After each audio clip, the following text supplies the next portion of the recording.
mainit po yung usapin na yung TRO ni Bato ay na-deny ng korte. So, ibig sabihin nila, oh, sige, pwede nang hulihin si Bato. Oh, yan yung unang katanungan. So, pwede nang hulihin si Bato. Pangalawa, legal po ba ang warrant of arrest ng ICC? Pangatlo, mali ba si Bato na tumatakbo? Oh, pag-uusapan po natin yan. Dahil yan po ang matinding usapin ngayong araw na ito. Dahil dinenay po ang TRO ni Senator Bato. Ling na TRO para arestuhin si Senator Bato de la Rosa, wala pang kinakasang manhunt operation ng NBI.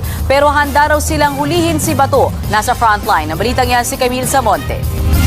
Sa botong 951, ibinasura ng Korte Suprema ang hiling na temporary restraining order ni Senator Bato de la Rosa laban sa arrest warrant ng ICC kaugnay ng drug war. Ibig sabihin, hindi pinayagan ang kagustuhan ng senador na hindi siya arestuhin sa bisa ng ICC warrant. Okay, hindi pinayagan, ito sinabi, hindi pinayagan ng korte na pansamantalang ihinto ang paghahabol kay Bato, ang paghuli kay Bato sa bisa ng ICC warrant. Okay? So sa madaling salita, in short, pwedeng hulihin si Bato. Teka muna ha. Okay, hindi po tayo abogado, pero ito'y napagtanong-tanong naman po natin sa lawyer. Medyo alanganin po talaga ang sitwasyon ngayon kasi po ganito yan. Ang pinakausapin po dito ay legit ba ang ICC warrant? Pangalawa, kailangan bang manghimasok ang ICC? Pangatlo, hindi ba kailangan dumaan sa korte muna natin bago mag-issue ng warrant? Yan po yung mga usapin. Okay? Kaya ang sabi ni Bato, through his lawyers, for the meantime, habang wala pang desisyon, mag-TRO muna. Okay? Temporary restraining order na wag muna siyang hulihin. Yun po ang dininay lang ng korte. Wag muna siyang hulihin. Ibig sabihin, pwede na siyang hulihin. Pero,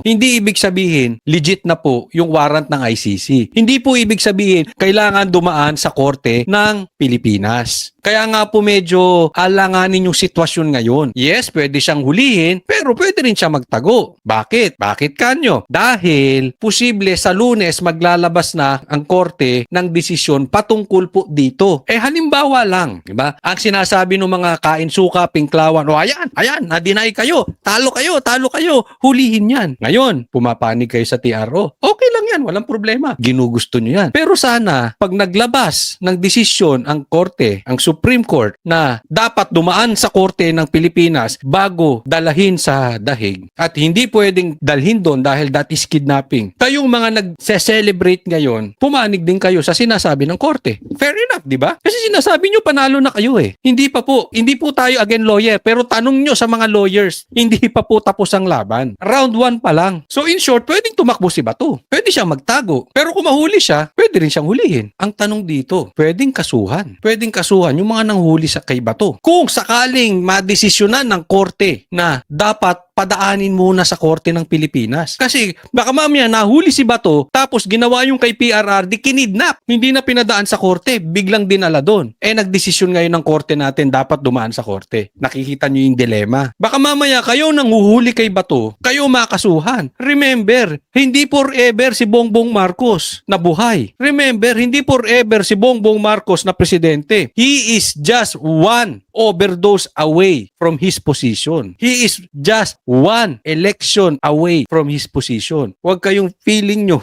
Diyos yan si Bongbong na hindi kayo poproteksyonan kayo. Baka mamaya mabaligtad ng sitwasyon, kayo nang hinuhuli ni Bato. We don't know. Maraming istoryang ganyan. Diba? Sa Biblia, ang daming ganyan.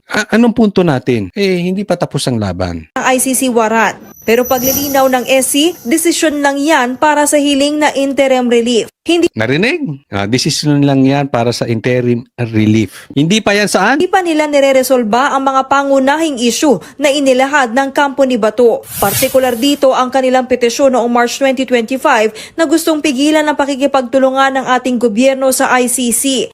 Bago ang desisyon ng SC, sumulat sa DOJ ang kampo ni Senator Bato para igiit na walang basihan para harangin at arestuhin siya sakaling lumabas siya ng bansa. Sa ngayon, nasa Immigration Lookout Bulletin Order si Bato. Mismo mga abogado ng senador ay hindi raw alam kung nasaan siya. Huling Alam mo, ang matinding issue po dito, mga kababayan natin. Kasi, di ba sinasabi na hindi dapat nakikipagtulungan. Yan po ang hinihiling ng kampo ni Bato. Pero above that, no, hindi ko alam kung sinampa nila sa kaso to. Ano yan eh? Alam mo, pag dinesisyonan niya ng korte, magiging jurisprudence yan. So, pag hinuli si Bato, pinayagan ng korte, delikado po ang Pilipinas. Lahat po ng political enemy, huhulihin na, dadalhin na sa ICC. Yan po ang masakit. Ngayon sasabi natin, baka Bongbong Marcos sa'yo mangyari yan. Nang dahil sa'yo, maraming namatay dahil sa baha. Di umano. Ang punto po natin, dapat mag-ingat ang korte rito. And it's about time na magdesisyon ng korte ng tama at mabilis nang hindi politika ang nasa likod. Tatandaan po natin, ang desisyon ngayon ng korte, yan po ay tila magiging batas through jurisprudence for how many years? Maybe 5, maybe 10, maybe 20, we do not know. At maraming nakasalalay na kababayan natin dyan. Hindi lang to kay Bato. Halimbawa nang mamatay si Bato da. Hindi ko sinasabing gano'n na. Ang punto natin, ialis na po natin si PRRD at si Bato at pinayagan nyo ng Korte Suprema. Napakadelikado po para sa bawat isa sa ating mga Pilipino yan. Wala na. Isinuko na po natin ang soberanya natin sa ibang bansa. Napakadelikado po niyan. Makakapasok na sila. Nadagdagan po. Sobra na pong makapangyarihan ang presidente. Dadagdagan nyo pa. Na weaponize pa na. Dapat, as I see it, may check and balance. But again, pag yan ang sinabi ng Korte Suprema, susundin natin. But I pity Filipinos like us kung papanig pa ang Korte Suprema dyan. Nakita si Bato palabas ang Senado noong May 14. Sa kuha ng CCTV, 2:30 a.m. magkikitang dumaan papuntang parking lot si Senator Robin Padilla. Kasunod niya ang isang babaeng nakasombrero at si Senator Bato.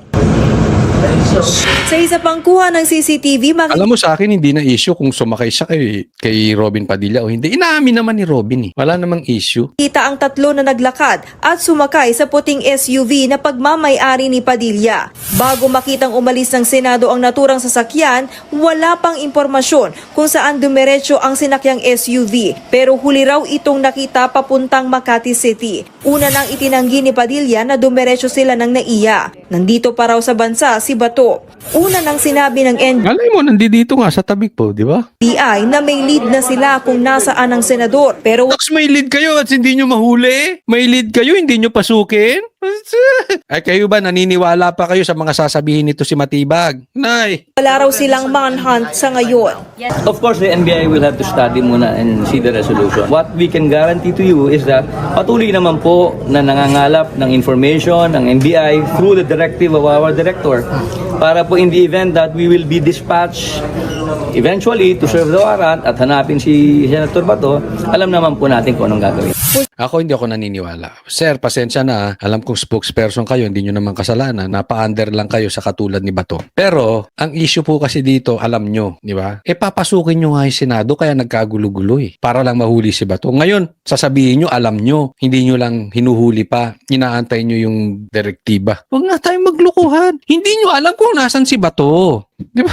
Obvious ba? Di dapat dinampot nyo na. But anyway, sa Lunes po, abangan natin. Lalabas na yung desisyon ng korte patungkol dito kung dapat bang dumaan. May karapatan ba ang ICC at kailangan bang makipagtulungan ng gobyerno natin sa ICC. Yan po. Siyempre, lalabas na rin yung pelikulang ni Director Matibag at saka ni edited by John Vic Remulla. Produced by Bongbong Marcos. Natin kung anong gagawin. Posible rin daw na hawak ng iba pang ahensya ng gobyerno ang ICC arrest warrant kabilang ang DILG at PNP.